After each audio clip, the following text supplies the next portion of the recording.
Hello and welcome back. So we are doing economic activities और micro का first chapter introduction हम कर रहे हैं, जिसमें हमने जो प्रीवियस क्लास में टॉपिक डिस्कस किया था वो हमने डिस्कस किया था इकोनॉमिक एक्टिविटीज, राइट? तो मैं इकोनॉमिक एक्टिविटीज में अभी सिर्फ एक डेफिनेशन रीड करके मैं अगला जो हमारा इकोनॉमिक एक्टिविटी है मैं उसके ऊपर स्किप करूंगी. So हमने क्या देखा that economic activities are concerned with all those activities which are concerned with the production, consumption and distribution of goods and services which are not available free. आपको अगर प्रीवियस वीडियो याद हो तो मैंने आपको बताया था कि ऐसे एक्टिविटीज जहाँ पे हम मनी स्पेंड कर रहे हैं, यानी जो एक्टिविटीज फ्रीली अवेलेबल नहीं है, ना ही आप फ्री दे रहे हैं ना ही आप फ्री ले रहे हैं, राइट? और प्रोडक्शन कंजम्पशन जो हमने प्रीवियस टॉपिक में डिस्कस किया था वीडियो में, दैट कंजम्पशन जो है गुड्स एंड सर्विसेज को यूज करना, और प्रोडक्शन का मतलब था उन्हीं गुड्स एंड सर्विसेज को प्रोड्यूस करना, मैन्युफैक्चर करना, राइट? सो प्रोडक्शन, कंजम्पशन और ये सारी चीजें जो हैं ये फ्रीली अवेलेबल नहीं होती हैं. सो ये सारी एक्टिविटीज हमारी कौन सी एक्टिविटीज कहलाती हैं? इकोनॉमिक एक्टिविटीज कहलाती हैं. अब अगर आप इस डेफिनेशन में देख रहे होगे वो एक और वर्ड है और वो है distribution of goods and services. अब आखिर ये distribution of goods and services है क्या, हम ये देखने वाले हैं, राइट? सो अब हमारी जो नेक्स्ट इकोनॉमिक एक्टिविटी है वो है डिस्ट्रीब्यूशन. प्रोडक्शन कर चुके हैं, कंजम्पशन कर चुके हैं, तो अब हम आज डिस्कस करने वाले हैं डिस्ट्रीब्यूशन के बारे में. डिस्ट्रीब्यूशन दो तरह से हम डिस्कस कर सकते हैं. जो हमारा डिस्ट्रीब्यूशन है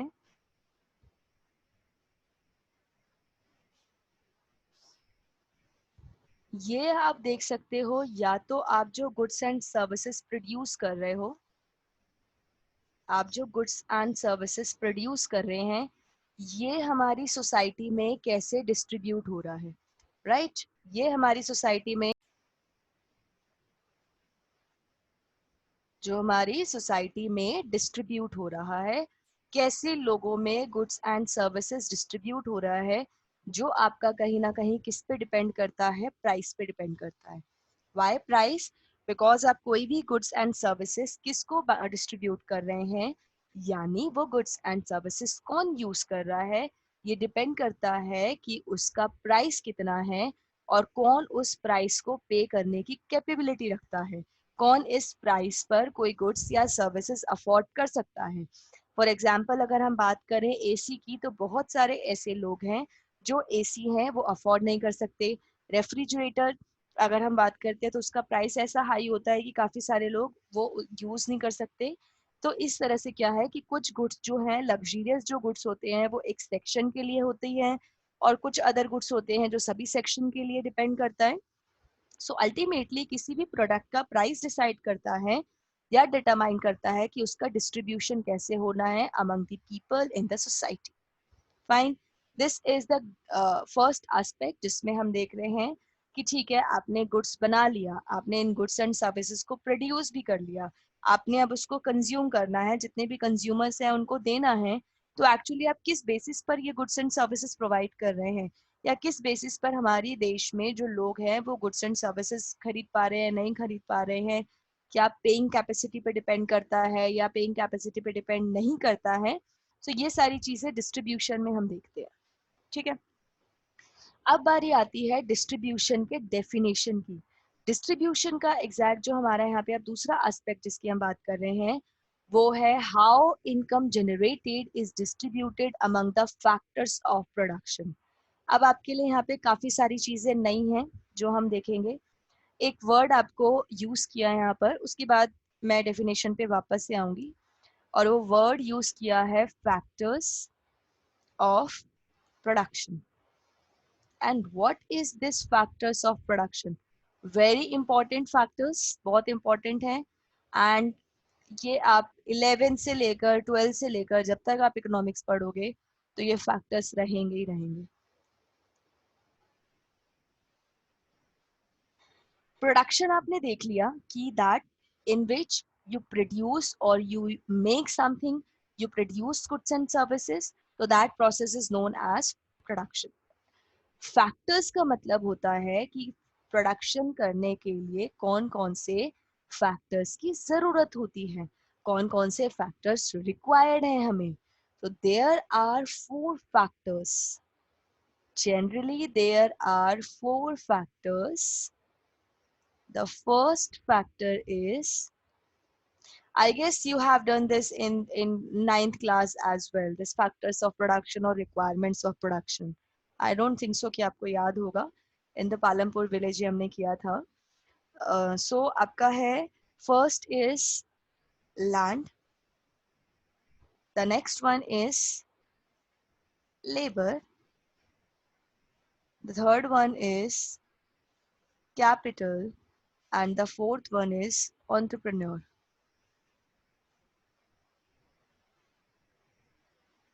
Land, labor, capital, entrepreneur. Fine, so these are the 4 factors of production. अब भाई इसमें खास क्या है, इसको लिखने का मकसद क्या है? सो एक्चुअली में इसको लिखने का मेन जो हमारा ऑब्जेक्टिव वो ये है कि that without these 4 factors you cannot imagine this production. Production cannot take place. Without these 4 factors, you cannot produce any good or service, any. Without land, can you imagine to produce anything? You need a piece of land. चाहे आप office बना रहे हैं, चाहे आप factory बना रहे हैं, चाहे आप जहाँ पे आप सर्विस प्रोवाइड करेंगे, आपके लिए वो एक स्पेस होना चाहिए, चाहे स्कूल हो, चाहे कोचिंग हो, चाहे कुछ भी एक प्लेस होना चाहिए. So this factor is most important कि जब भी हम प्रोडक्शन की बात करते हैं, we need a proper land. Without land we can not produce any product. हमें कहीं पर भी कोई भी तरह का प्रोडक्शन करने के लिए लैंड की ज़रूरत पड़ेगी. लैंड कह लो, जो हमारे नेचुरल रिसोर्सेज हैं वो कह लो. इसके बाद बारी आती है लेबर की. लेबर का मतलब आपका क्या है कि यानी इकोनॉमिक्स में लेबर होता है दैट जो मैन पावर प्रोवाइड की जाती है. मैं इसको मैन पावर के फॉर्म में लिखूंगी कि मैन पावर क्या है कि विदाउट एक पर्सन की जो एफर्ट है, जो टाइम दे रहा है वो पर्सन, उसके बिना प्रोडक्शन पॉसिबल नहीं है.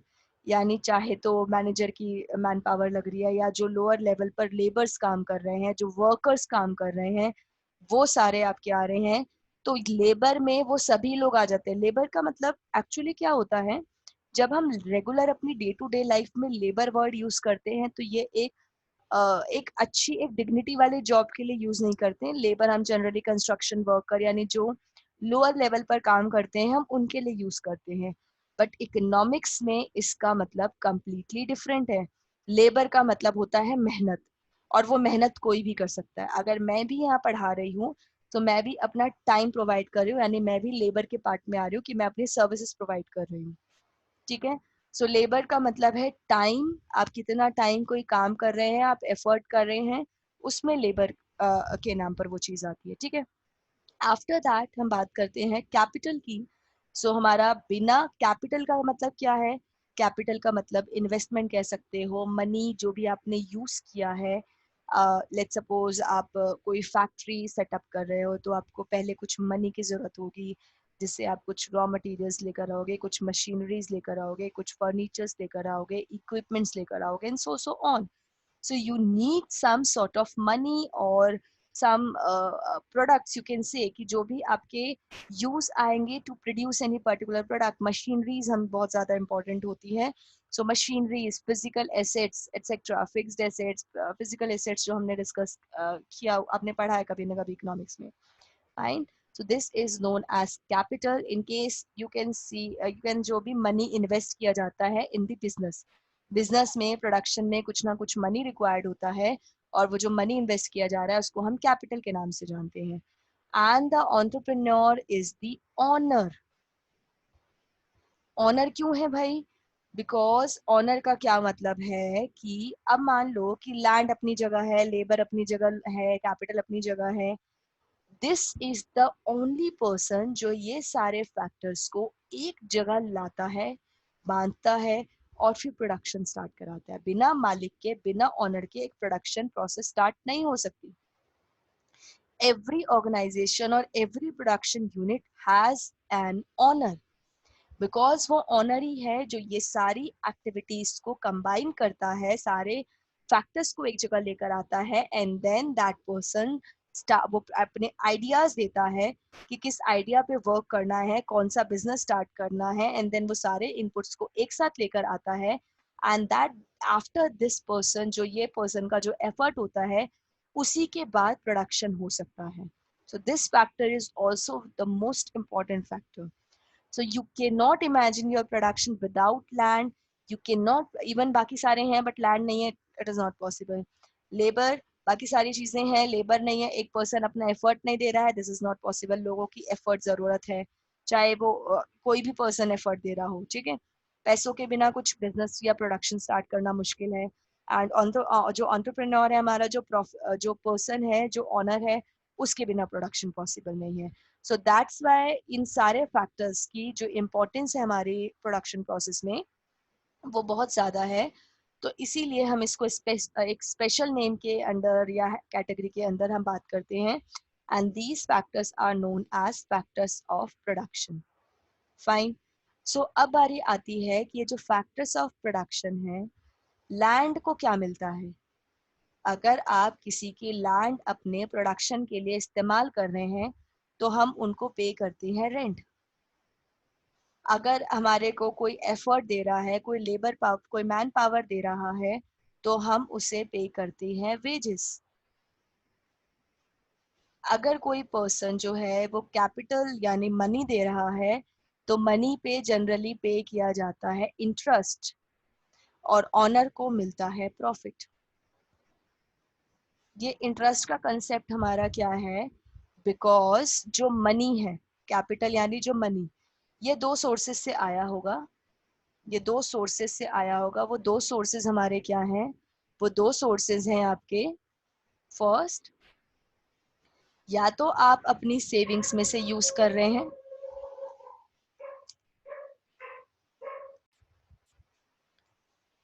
राइट. सो सेविंग करोगे, या तो हमारा जो सेकंड ऑप्शन है वो हम करते हैं बोरो. कैपिटल का इस्तेमाल, सेविंग, या तो वो अमाउंट होता है बोरो. सेविंग भी अगर हम बैंक्स में रखते हैं तो वो कहीं ना कहीं इंटरेस्ट से रिलेटेड होता है हमारा. ठीक है. इसके बाद आपका अगर हम बोरोइंग की भी बात करें, तो वो भी हमारा कहीं ना कहीं इंटरेस्ट से ही रिलेटेड होता है. ये भी हमारा इंटरेस्ट से रिलेटेड है, और ये भी हमारा इंटरेस्ट रेट से रिलेटेड है. बिकॉज अगर हम सेविंग्स बैंक में रखते, जब हमारे पास पैसे होंगे तो हम जाहिर सी बात है हम सेविंग्स बैंक में रखेंगे, तो इस वजह से आपका हम वहाँ से इंटरेस्ट अर्न करेंगे. और बोरो करेंगे अगर हम मनी, तो वहाँ भी हमें इंटरेस्ट पे करना पड़ेगा, तो वो भी कहीं ना कहीं इंटरेस्ट से रिलेटेड है. सो जो भी मनी पे करता है, मनी लगाता है, उसको बदले में इंटरेस्ट दिया जाता है उस मनी के बदले में. बिकॉज मनी का जो रिटर्न होता है, जब भी आप किसी को मनी उधार देते हैं या मनी कहीं पे लगाते हैं, तो उसका जो रिटर्न होता है वो कहीं ना कहीं एक इंटरेस्ट रेट होता है. That's why capital is related with the interest rate. Fine.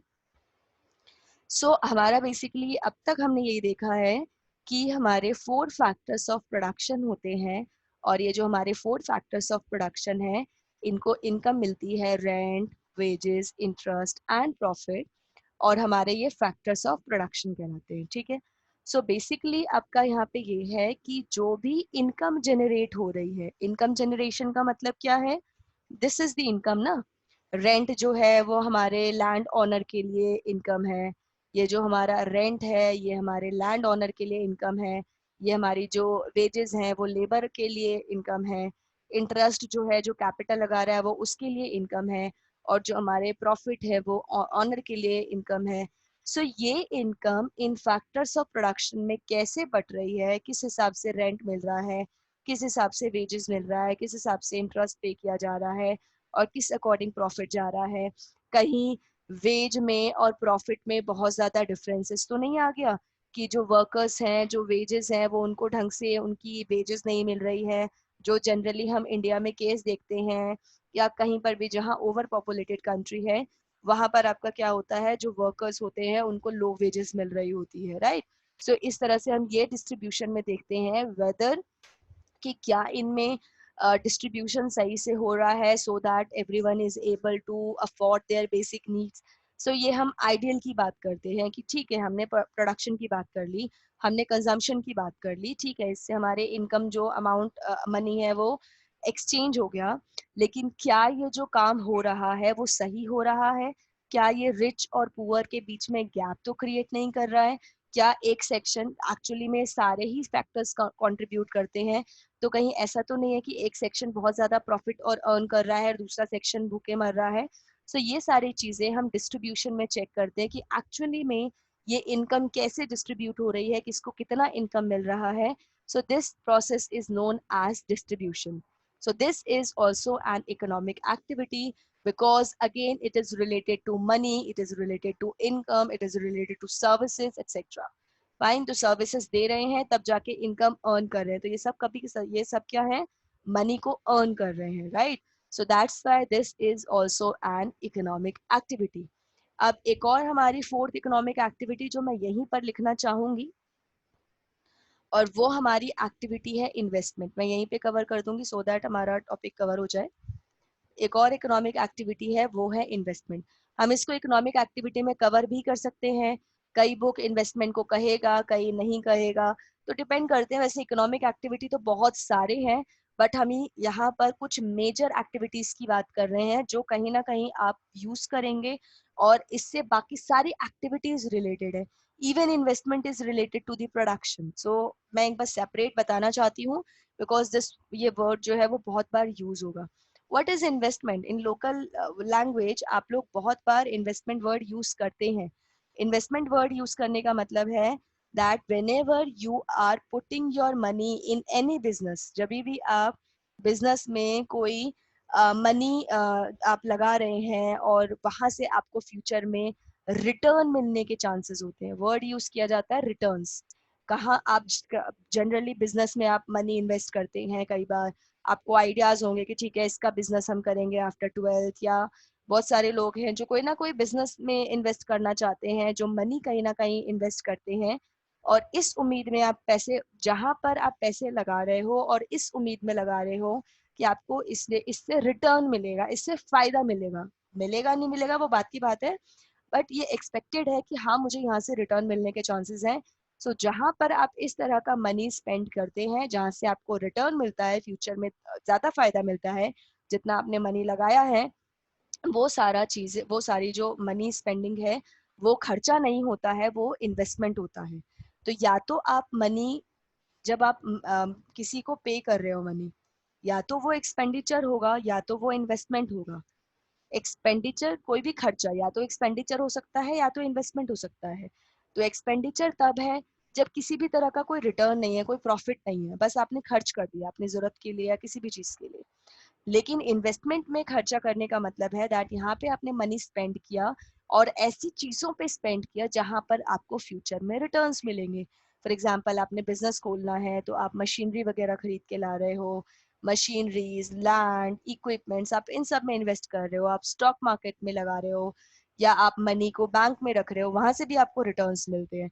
सो ये सारी चीजें जब आप यूज करते हैं मशीनरीज एक्सेट्रा में, जब आप मनी, स्पेशली मनी यूज कर रहे हैं, मनी स्पेंड कर रहे हैं उनके परचेज करने के लिए, in that case that spending is known as investment. Fine, this is also an example of economic activity. So we have completed the various examples of economic activities कि वो economic activities जो कहीं ना कहीं goods और services से related है और वो कहीं ना कहीं money से related है, वो free में कुछ भी नहीं हो रहा है. There is no social work. मैं हर बार ये word repeat कर रही हूँ, right? जिसमें हमने एग्जाम्पल देखा कंजम्पशन, प्रोडक्शन, और ये जो कंजम्पशन एंड प्रोडक्शन करते हैं they are known as consumer and producer. After that distribution हमने आज डिस्कस किया जिसमें हमने फैक्टर्स ऑफ प्रोडक्शन को देखा that there are 4 factors of production which are the most important factors to produce any product, and without these product we cannot imagine production. And after that कहीं ना कहीं investment inherent है production में, because investment करते हैं तभी तो हम गुड्स एंड सर्विसेज को प्रोड्यूस करते हैं.